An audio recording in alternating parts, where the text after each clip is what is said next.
오늘 보실 하나님의 말씀은 사무엘상 16장 1절에서 13절 말씀입니다. 사무엘상 16장 1절에서 13절 말씀입니다. 함께 교독하겠습니다. 여호와께서 사무엘에게 이르시되 내가 이미 사울을 버려 이스라엘 왕이 되지 못하게 하였거늘 내가 그를 위하여 언제까지 슬퍼하겠느냐. 너는 뿔에 기름을 채워가지고 가라. 내가 너를 베들레헴 사람 이새에게로 보내리니 이는 내가 그의 아들 중에서 한 왕을 보았느니라 하시는지라. 사무엘이 이르되 내가 어찌 갈 수 있으리이까. 사울이 들으면 나를 죽으리라 하니 여호와께서 이르시되 너는 암송아지를 끌고 가서 말하기를 내가 여호와께 제사를 드리러 왔다 하고 이새를 제사에 청하라. 내가 내게 행할 일을 가르치리니 내가 내게 알게 하는 자에게 나를 위하여 기름을 부을지니라. 사무엘이 여호와의 말씀대로 행하여 베들레헴에 이르매 성읍 장로들이 떨며 그를 영접하여 이르되 평강을 위하여 오시나이까. 이르되 평강을 위함이니라. 내가 여호와께 제사하러 왔으니 스스로 성결하게 하고 와서 나와 함께 제사하자 하고 이새와 그의 아들들을 성결하게 하고 제사에 청하니라. 그들이 오매 사무엘이 엘리압을 보고 마을에 이르기를 여호와의 기름 부으심 자가 과연 주님 앞에 있도다 하였더니 여호와께서 사무엘에게 이르시되 그의 용모와 키를 보지 말라. 내가 이미 그를 버렸노라. 내가 보는 것은 사람과 같이 아니하니 사람은 외모로 보거니와 나 여호와는 중심을 보느니라 하시더라.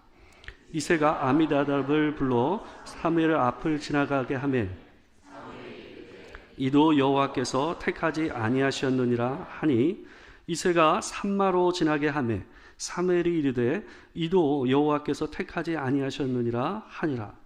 이새가 그의 아들 7을 다 사무엘 앞으로 지나가게 하나 사무엘이 이새에게 이르되 여호와께서 이들을 택하지 아니하셨느니라 하고 또 사무엘이 이새에게 이르되 내 아들들이 다 여기 있느냐. 이새가 이르되 아직 막내가 남았는데 그는 양을 지키나이다.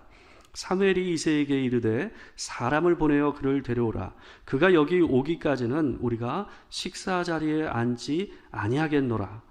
이에 사람을 보내어 그를 데려오매 그의 빛이 붉고 눈이 빼어나고 얼굴이 아름답더라. 여호와께서 이르시되 이가 그니 일어나 기름을 부으라 하시는지라. 다 같이 읽겠습니다. 사무엘이 기름 뿔병을 가져다가 그의 형제 중에서 그에게 부었더니 이날 이후로 다윗이 여호와의 영에게 크게 감동되니라. 사무엘이 떠나서 라마로 가니라. 아멘.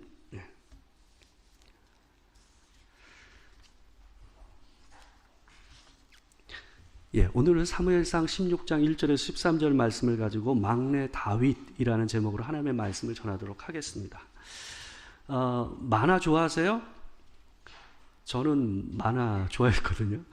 중고등학교 때 시험이 끝나는 날에는 꼭 저는 만화방을 갔어요. 만화방 가가지고 소라 과자나 그 고구마 과자 있잖아요. 그거 하나 한 봉 사가지고 하루 종일 거기 앉아가지고 이 신간 만화를 갖다 봤던 기억이 있어요. 그때 저한테는 그게 가장 행복했던 순간이었던 것 같아요. 너무 재밌었어요. 요즘은 만화도 웹으로 보잖아요. 그래서 웹툰이라는 말을 씁니다. 그래서 이 웹상에서 이 만화를 보죠. 근데 이제 작년 9월에 웹툰 사상 두 번째로 100억 부를 갖다가 이 돌파한 웹툰이 있었습니다. 이 박태준 작가라는 사람이 지은 이제 웹툰인데요. 제목이 외모 지상주의예요. 이 100억 뷰라는 것은 우리나라 웹툰 사상 두 번째요. 그러니까 첫 번째는 이 웹툰 소설로 유명한 것을 만화로 만든 거예요. 그러니까 순수한 웹툰은 아니에요. 근데 순수한 웹툰으로 처음부터 만들어진 이 웹툰으로는 유일하게 이 외모지상주의라는 이 웹툰이 100억 뷰를 달성했어요. 굉장히 이 유명한 이 웹툰인 것 같아요. 솔직히 저는 보지는 못했어요. 근데 이 기사를 통해서 제가 확인을 했는데 이 웹툰의 제목이 외모지상주의잖아요. 그러니까 요즘처럼 외모에 관심이 많은 시대에 딱 들어맞는 주제가 아닌가 하는 생각이 들어요. 그만큼 많은 사람들이 이 주제에 관심이 있기 때문에 이 사람이 만드는 이 웹툰이 그만큼 인기가 있지 않았는가 하는 생각이 들어요. 이 작품의 내용이 어떤 거냐 하면, 한 고등학생이 자기 외모가 다른 사람 보기에 별로 좋지가 못했던 거예요. 그로 인해서 자기가 학교 생활을 하면서 여러 가지 불이익과 어려움을 당했어요. 근데 이 아이가 내면은 그대로인데 어느 날 갑자기 좋은 외모를 갖게 되는 거예요. 그래서 외모가 바뀜으로 인해서 많은 사람에게 받는 대우가 달라지는 스토리를 이 만화에다 담은 거래요. 그게 바로 이 외모지상주의라는 이 작품의 내용이라고 합니다. 우리는 어린 시절부터 많은 사람들의 이 평가와 판단을 받으면서 살아왔습니다. 마치 식당을 다녀오면 요즘 식당 아니면 뭐 유명한 곳마다 평점이 매겨지잖아요. 뭐 별 몇 개씩 이렇게 매겨지지 않습니까? 그래서 그런 것처럼 우리 어렸을 때부터 우리 사람들은 어때요? 이 어려서부터 이 사람들에 대한 판단과 평가를 받으면서 우리가 자라났어요. 그 평가에 따라서 사람들이 나에게 대우하는 게 좀 달라요. 어떤 사람들은 직접적인 말과 대접으로서 자기가 나를 향한 평가를 표현하기도 하고, 어떤 사람들은 직접적인 말과 평가를 얘기하지는 않지만 그 사람들이 나를 바라보는 눈빛과 표정만 봐도 어때요? 아, 저 사람이 나를 30점으로 보는구나. 아, 저 사람이 나를 100점으로 보는구나. 이런 게 느껴지잖아요. 그 시선과 그 표정만으로도 우리는 그 점수를 느낍니다. 이런 일들은 우리를 우쭐대게도 하게 하지만 또 어느 때는 우리를 좀 주눅들게도 하는 일들입니다. 사람들의 평가가 좋을 때는 어때요? 내가 좀 괜찮은 사람 같이 느껴집니다. 근데 사람들의 평가가 별로 좋지 못할 때는 내 존재 자체가 굉장히 이 가치가 없는 것처럼 작아지는 느낌을 우리가 받을 때가 있어요. 우리가 사람들의 눈을 의식하지 않고 살아보겠다 하지만 생각지 않게 그게 그렇게 쉽지는 않아요. 주변에 있는 사람들이 나를 바라보면서 하는 말과 표정과 태도를 보면서 솔직히 우리는 굉장히 많은 영향을 받고 살아가요. 오늘 우리가 보게 된 이 다윗이라는 사람도 이 사람들의 평가에서 멀리 벗어날 수 없었던 것 같아요. 자유롭지가 않았어요. 오늘 본문은 다윗이 처음 하나님의 선택을 받았을 때의 그 상황을 담고 있어요. 사무엘은 이스라엘의 이 마지막 사사였습니다. 이 사사라는 것은 뭐냐면 재판관이에요. 하나님께서 한 300년 넘게 360년 가까이를 이 사사를 통해서 이스라엘 백성들을 돌보시고 또 그들에게 하나님의 말씀을 주시는 일들을 하셨어요. 근데 어느 날 그 주변에 있는 많은 나라들이 강력한 왕과 그 왕권을 통해서 강한 나라를 만들어가는 모습을 보면서 이스라엘 사람들이 그걸 부러워했어요. 그래서 이 사무엘과 하나님께 와서 뭘 요청했냐면 우리도 이런 강한 왕을 세워주십시오 라고 요구를 하는 장면이 사무엘상에 나옵니다.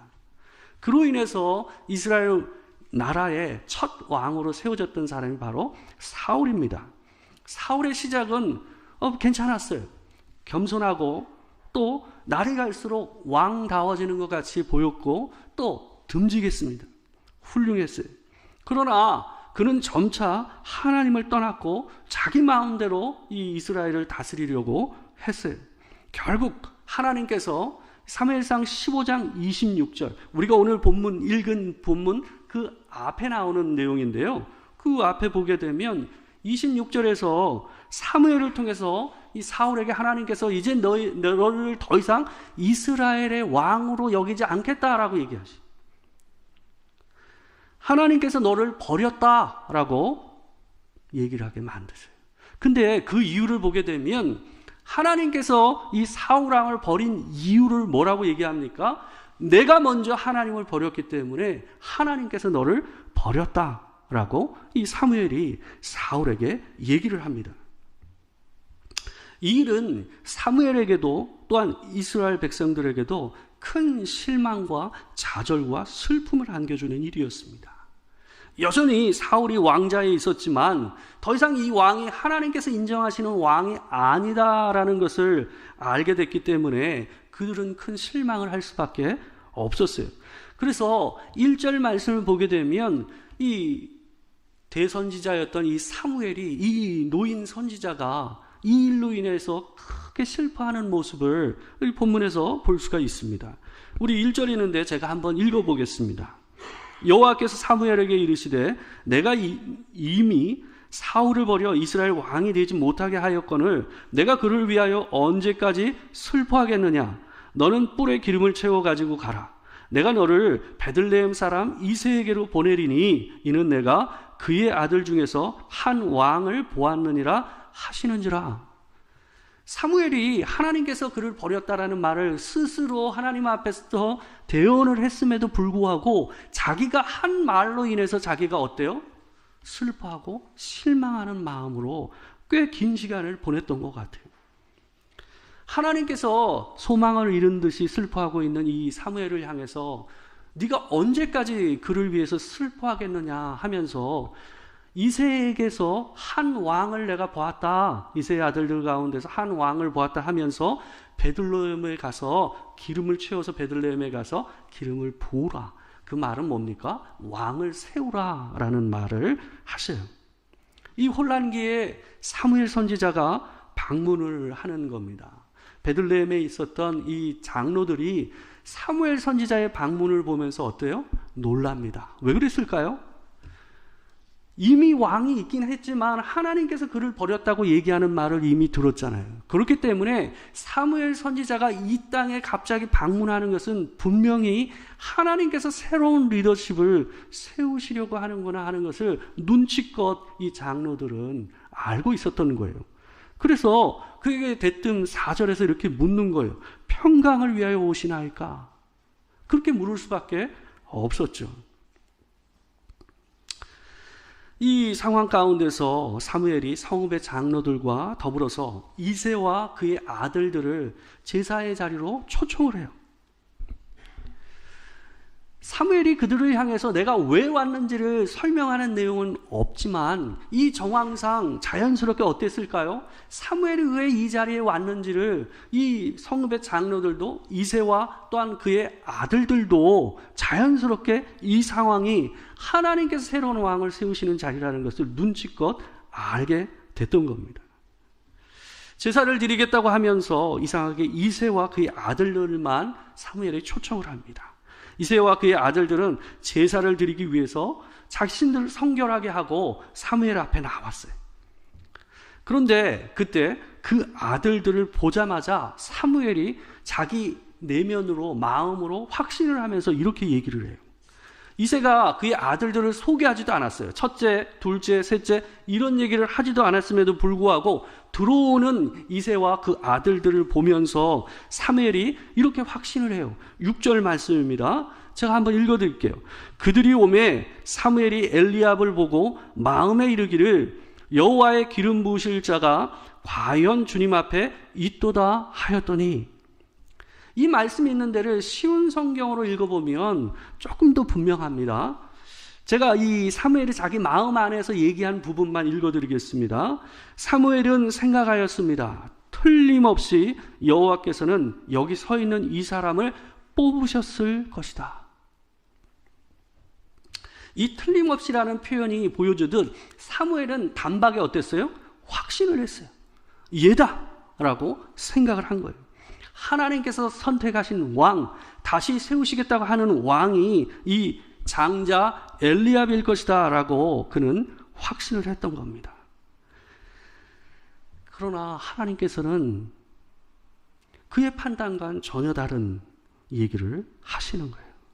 강한 확신 가운데서 사무엘이 이 사람이다 라고 했지만 전혀 다른 대답을 7절에서 하나님께서 하십니다. 여호와께서 사무엘에게 이르시되 그의 용모와 키를 보지 말라. 내가 이미 그를 버렸노라.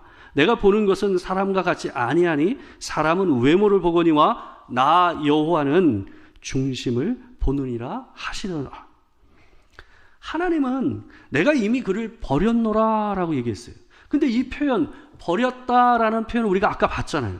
이게 누구에게 쓰여진 표현이었습니까? 사울에게 쓰였던 표현이잖아요. 근데 그때 뭐라고 얘기하셨습니까? 하나님께서 너를 내가 버린 것이 누가 먼저 버렸기 때문에요? 내가 하나님을 먼저 버렸기 때문에 내가 너를 버렸다라고 얘기하지 않았습니까? 그러면 엘리압을 하나님께서 버리셨다라는 것은 이 어린 나이, 이 젊은 청년을 하나님께서 버리셨다고 얘기하신 것은 이유가 뭐였을까요? 동일한 이유죠. 내가 하나님을 버렸기 때문에 하나님께서 너를 버렸다라고 얘기하고 있는 거예요. 그러나 이 위대한 선지자 사무엘도 별 수 없었던 것 같아요. 그걸 보지 못했던 거죠. 사람은 사람 자신의 그 중심을 보지 못합니다. 그게 사람의 한계입니다. 우리가 종종 사무엘처럼 장담을 하면서 이런 얘기를 해요. 저거 틀렸어. 하나를 보면 열을 안다. 저 사람 아니야. 이렇게 종종 우리가 얘기하지 않습니까? 때로는요, 절대 이래서는 안 되는데 우리가 자식을 보면서도 이런 얘기를 할 때가 있어요. 아, 저는 틀려먹었어. 그러나 하나님 사무엘에게 그의 용모와 키를 보지 말라라고 얘기합니다. 왜 하나님께서 사무엘에게 그의 용모와 키를 보지 말라고 얘기했을까요? 왜 사무엘은 엘리압의 용모와 키를 보고 이 사람이다 라고 생각했을까요? 그것은 엘리압의 용모와 키를 보면서 누구를 떠올리는 겁니까? 사울을 떠올리는 거예요. 그들에게 왕은 누구였습니까? 사울 왕이었어요. 근데 그 사람과 체격도 비슷하고 이 사울이 어땠어요? 일반 사람보다 머리 하나가 컸다 그랬거든요. 그러니까 엘리압도 상당히 키가 크고 이 체구가 컸던 것 같아요. 근데 그 모습을 보면서 어떤 거예요? 이 사무엘이 단박에 쏙 마음에 드는 거예요. 아, 얘가 왕이다 라고 생각한 겁니다. 우리는 종종 사람의 외모를 보면서 어디에 걸맞다라고 생각하는 경향이 있어요. 하나님은 사울을 잃은 슬픔에 낙심해 있던 사무엘에게 이새의 아들들 가운데서 왕을 선택하라라고 보내시면서 기름을 부으라고 얘기하시지만 보내실 때에 누구를 내가 선택했다고 얘기하지 않으세요. 왜 그러셨을까요? 지금 이 과정, 새로운 왕을 뽑는 이 과정 가운데서 사무엘도 또한 그 베들레헴의 장로들도 또한 이새와 그의 아들들도 이 과정을 통해서 깨달아야 될 것이 있었기 때문에 그래요. 그들은 모두 뭐예요? 사람의 외모를 통해서 사람이 어디에 걸맞다, 저 사람이다, 아니다를 분별하는 마음을 가지고 있었어요. 근데 하나님께서는 사무엘에게도 그 얘기를 하지 않으심으로써 이 모든 과정 가운데서 하나님께서 쓰시고 세우시는 자가 어떤 사람인지를 보여주시고자 했던 겁니다. 사람의 외모를 취하는 사무엘의 눈을 하나님께서 고쳐주시고자 하셨던 겁니다. 외모를 취하는 사람은 어떤 사람이 아니면 안 된다라고 생각하는 경향이 있어요. 그래서 그 사람이 자기가 기대한 만큼 뭐가 안 되면 어떻습니까? 이 사무엘처럼 말로 닿을 수 없는 실망과 큰 좌절을 맛봅니다. 사람들은 자기가 한번 아니다 그러면 그 사람이 변하든 관계없이 그냥 아니에요. 그게 사람의 나쁜 습관이에요. 솔직히 사람에게는 저 사람만 된다, 저 사람은 절대 안 된다, 이런 거 없어요. 왜 그렇습니까? 저 사람이다라고 생각하면서 확신 가운데서 아까 사무엘이 하듯이 틀림없어 저 사람이야 라고 했던 그 사람이 틀림없이 아닌 사람이 되는 경우가 있어요.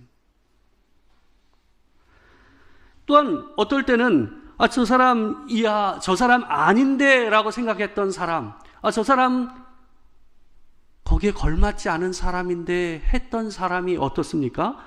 정말 거기에 딱 맞는 사람으로 드러나는 경우가 우리 인생 가운데 있지 않습니까?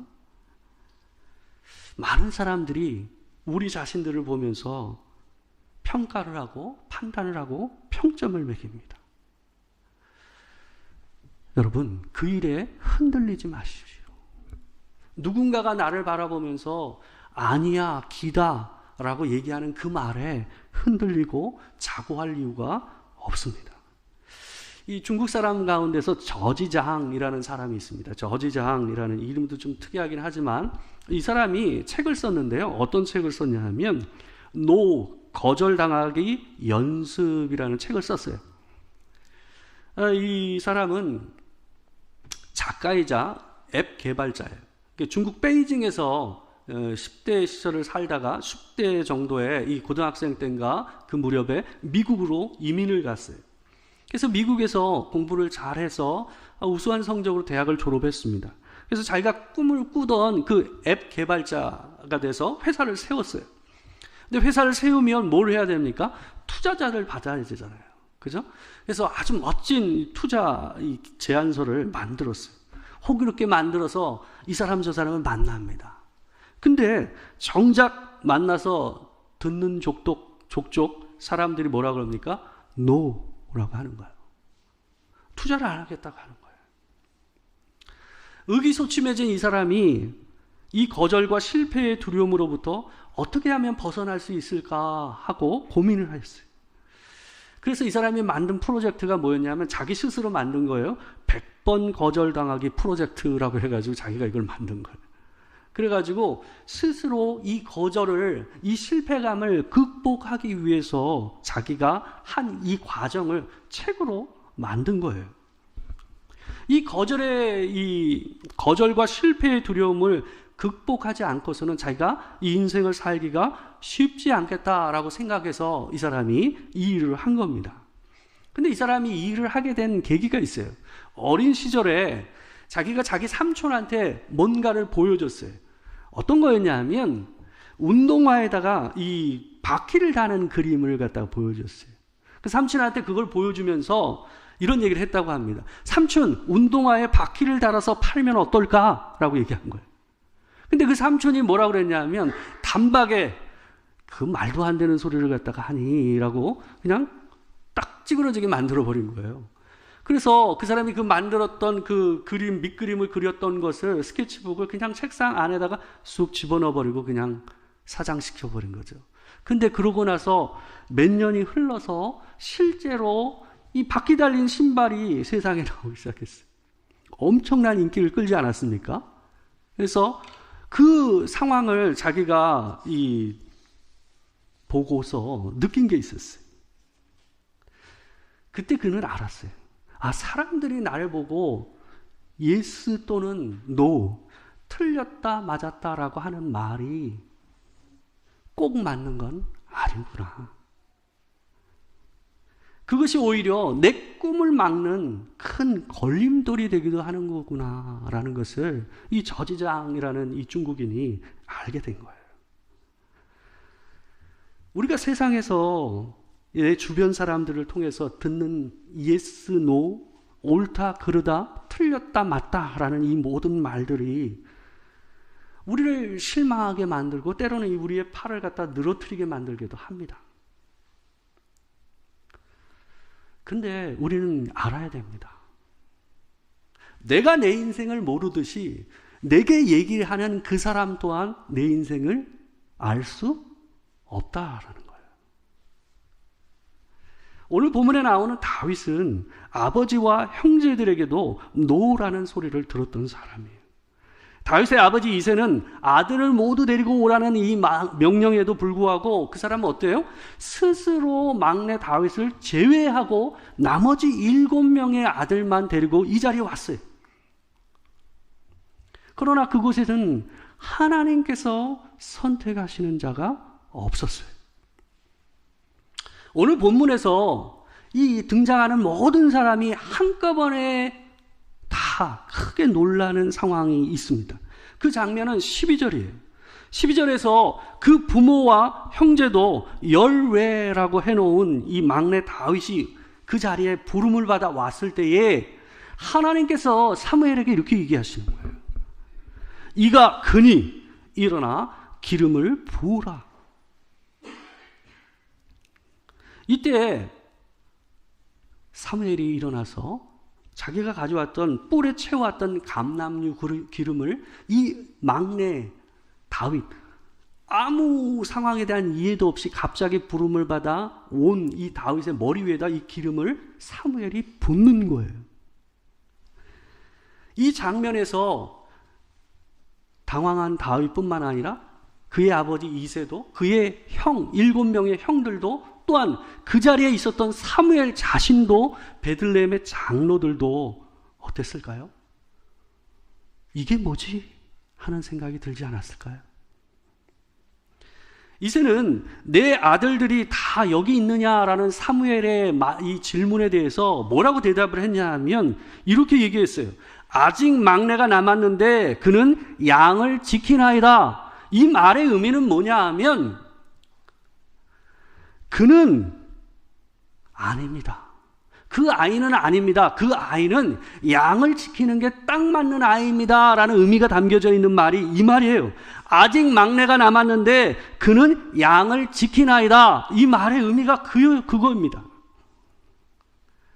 그러나 중심을 보시는 하나님은 들판에서 이미 얼굴이 벌겋게 그을려진 이 붉어진 얼굴로 들어오는 작은 소년 다윗을 보시고 이가 왕이다 라고 하시는 거예요. 다윗은 자신이 지은 시에서 이렇게 얘기했어요. 시편 27편 10절 말씀에서 이렇게 얘기합니다. 우리 같이 한번 읽어보겠습니다. 자, 시작. 내 부모는 나를 버렸으나, 같이 읽겠습니다. 자, 시작. 내 부모는 나를 버렸으나 여호와는 나를 영접하시리이다. 이게 나중에 자기 인생을 돌아보면서 지은 시의 고백이에요. 내 부모는 나를 버렸으나 여호와는 나를 영접하시리이다. 무슨 이유였는지 다윗은 어린 시절부터 그 부모의 눈밖에 나가 있었어요. 쟤는 아니다 하면서 내놓은 자식처럼 대우를 받았어요.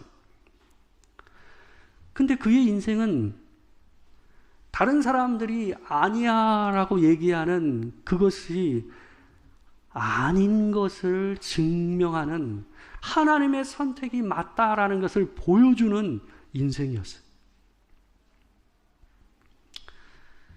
다윗은 하나님께서 자신의 후손을 통해서 영원한 나라를 세우시겠다고 하실 때에 하나님께 감사하는 마음으로 올린 찬양을 이렇게 지어서 올렸어요. 사무엘하 7장 18절에서 19절 말씀에서 쉬운 성경으로 번역된 부분을 우리 같이 한번 보도록 하겠습니다. 다윗이 하나님을 향해서 고백하는 내용입니다. 같이 읽겠습니다. 자, 시작. 그 후에 다윗 왕은 장막으로 들어가서 여호와 앞에 앉았습니다. 다윗이 말했습니다. 주 여호와여, 제가 누구이기에 그리고 제 집안이 무엇이기에 그토록 위에 주십니까? 주 여호와여, 주께서는 장차 제 집안에 말씀하신 것도 부족하여 인류의 대강령을 주셨습니까? 다윗은 자기 인생, 지금 이 시점이 어느 때냐 하면 유다의 왕뿐만 아니라 북이스라엘까지 통합된 왕으로 자기가 섰을 때에 다윗이 하나님을 향해서 고백하는 말이에요. 내가 누구이기에, 내 집안이 무엇이기에 하나님께서 내게 이런 은혜를 베풀어 주십니까? 하나님을 향해서 그의 말씀을 버리지 않고 그분에게 마음을 두고 사는 자에게는 사람의 평가가, 나를 향한 사람의 평가가 무색해지는 인생이 있습니다. 그 부모도, 그 형제도, 대선지자 사무엘도 전혀 마음에 두지 않았던 막내 다윗, 양치기 다윗이 하나님께서 이가 그니 라고 했던 사람이라는 것을 기억하고 오늘도 살아가는 여러분과 제가 되길 주의 이름으로 축원합니다. 하나님 안에 있는 인생은 결코 작지 않습니다. 사람의 틀림없다는 확신은 언제고 내가 틀렸다라고 고백하는 날이 옵니다. 주님 안에서 사는 인생은 노가 예스가 되고 때로는 예스가 노가 되는 인생이라는 것을 기억하십시오. 내 자식을 보면서도 우리가 단언을 해서는 안 됩니다. 내 인생처럼 우리 아이들의 인생도, 내 자녀, 내 아들과 딸의 인생도 내가 생각하는 것과 다른 인생으로, 내가 기대했던 것과 또 다른 인생으로 하나님께서 풀어가시고 이끌어 가실 줄 믿습니다. 그게 인생이에요. 하나님께서 우리 인생 안에서 우리의 인생을 이끌어 가신다면 다윗과 같은 인생, 다윗과 같은 고백이 그의 나이 들어 하나님의 앞에서 찬양으로 올려지는 인생이 나올 줄 믿습니다. 우리 함께 기도하겠습니다.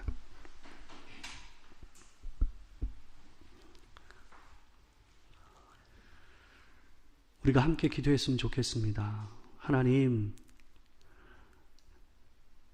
내게 허락하신 은혜를 감사합니다. 내가 보기에 참 작고 어렸지만 주께서 여기까지 인도하시고 다윗에게 허락하셨던 그 아름다운 은혜의 고백을 허락하시니 감사합니다. 또한 우리의 인생을 계속해서 그렇게 인도하실 줄 믿습니다. 우리의 자녀들의 인생도 또한 그런 은혜로 다윗의 고백을 주시는 인생이 되게 하실 줄 믿습니다. 우리 함께 기도하겠습니다. 사랑하는 주의 아버지 하나님, 사람들은 틀림없다 그러고 아니다 하고 때로는 그렇다 합니다. 옳다 하고 틀렸다 합니다. 그러나 아버지 하나님, 사람들이 내게 하는 말, 때로는 내 남편도 내 아내도 내 형제도 내게 하는 그 말들이 틀렸고 오직 하나님께서 내게 하시는 그 은혜가 우리 인생에 흐르는 줄 믿습니다. 하나님, 내 인생을 향하신 하나님의 손을 보게 하시고 하나님, 우리 자녀들을 향하신 하나님의 계획과 그분의 은혜를 기억하며 살아가는 은혜가 있도록 주님 도와주려 주시옵소서. 하나님, 기억하여 주시옵소서. 주님, 우리와 함께하여 주시옵소서. 하나님, 인도하여 주시기 원합니다. 사람의 인생이 사람의 판단과 확신을 따라가지 않고 하나님의 선택과 주님의 은혜를 따라가는 줄 믿습니다. 부모도 그를 선택하지 않았고 부모도 부르지 않은 막내 다윗이었지만 그의 머리에 기름이 부어진 줄 믿습니다. 사랑하는 주님, 우리가 연약하고 부족할지라도 때로는 내 가족이 나를 향해서 노라고 얘기하고 때로는 아니다 할지라도 하나님, 우리 인생의 머리에 기름을 부으시는 이는 하나님이신 줄 믿습니다. 주님, 우리 인생에 그 은혜의 기름을 부어주시고 은총을 더하여 주시옵소서. 우리 자녀들의 인생을 바라보면서도 주님, 지금만 바라보고 우리가 함부로 화가 나지 않게 하시고 하나님께서 그 아이들의 인생을 통하여 우리 자녀들의 인생을 통하여 이루실 그 일들을 기대하며 그 은혜를 구하며 사는 우리가 되게 하여 주시옵소서. 지금은 우리 주 예수 그리스도의 은혜와 아버지 하나님의 크신 사랑과 성령의 교통하심이 참으로 하나님 앞에서 내 확신과 내 생각을 따라 또 내 주변의 평가와 평점에 따라가 아니라 오직 주께서 나를 향해 부으시는 그 은혜를 따라 살아가는 또 기대하는 우리가 되기를 소망하는 이 자리에 있는 모든 성도들과 또한 함께하지 못한 모든 지체들 위해 지금으로부터 영원토록 함께하시기를 축원하옵나이다. 아멘.